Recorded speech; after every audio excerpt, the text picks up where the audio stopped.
Hey guys, Andrew Smith here from We Speak Business, and in today's video I'm going to be talking to you all about the business of the Olympics. Now, as you know, the Olympic Games are currently being held in Tokyo, Japan this year, but things are slightly different due to the ongoing pandemic. But I thought it would be a great idea in this video to share with you some useful vocabulary that we will often hear and use when talking about and describing the Olympic Games. So go and get yourself a pen and paper and let's dive right in.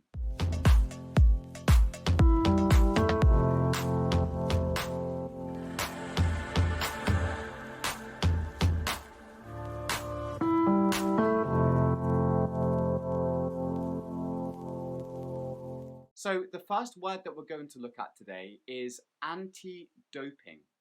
And anti-doping is a noun, and it means the controlled usage of illegal drugs that are used to enhance an athlete's performance.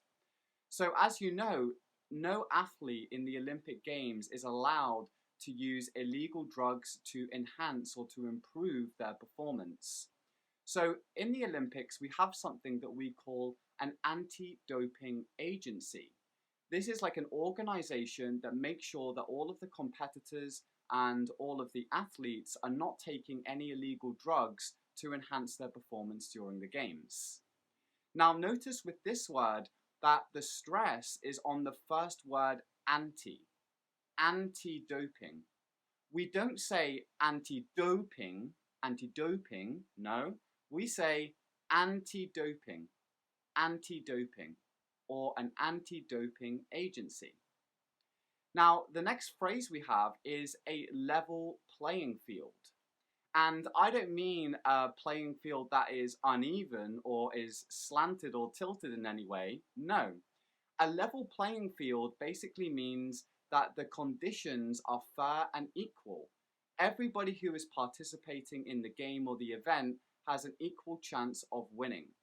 So we might say in an example sentence, the Olympic Games must have a level playing field. What we mean here is that the Olympic Games cannot favor one athlete over the others and that the conditions need to be fair and equal.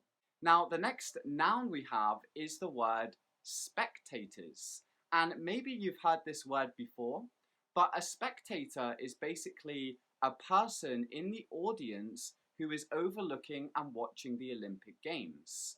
We call these people spectators because they are watching what is happening and they are watching the game unfold.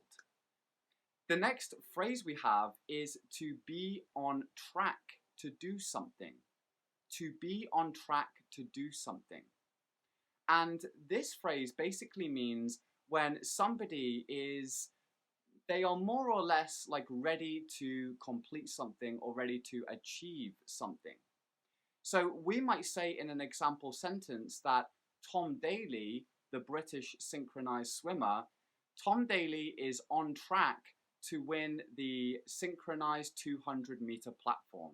And he won it, he won the gold. But if somebody is on track to do something, it means that their vision is almost a reality, right?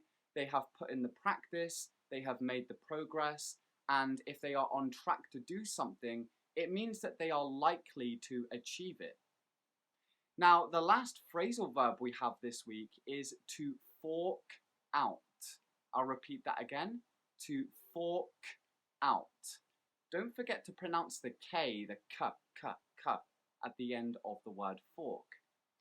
And with this phrasal verb, we are not actually talking about cutlery, a fork that we use to eat with. To fork out means to spend an obscene amount of money on something. And this phrasal verb is really fitting for the Olympic Games because every time an Olympic game is being held, the country that is hosting the Olympic game will be forking out a lot of money to pay for the stadium, the staff, and everything else that is involved in making sure the event is successful. So to fork out basically means to spend a large sum of money on something. In an example sentence, we might say, Tokyo have forked out $200 billion this year on the 2021 Olympic Games. We can use this phrasal verb in the past tense as well. as I just mentioned, Tokyo has forked out $200 billion for the Olympic Games this year.